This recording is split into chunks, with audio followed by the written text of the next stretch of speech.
teachable heart.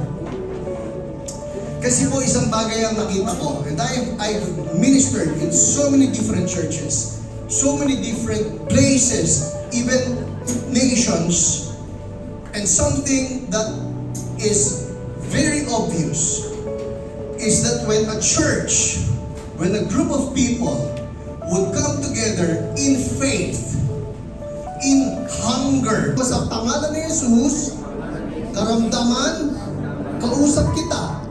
Pangalanan mo yung karamdaman. Sa pangalan ni Jesus, mawala ka. Bayad ka na. Healing flow. And Lord, right now, I just release elevated faith for all the brothers and sisters sa legacy generation. Lord, makakita sila ng bunga ng pananampalataya.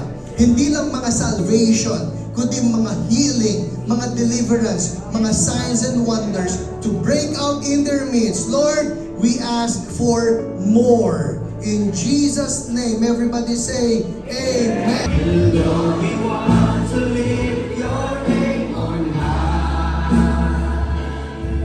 And Lord, we want to take you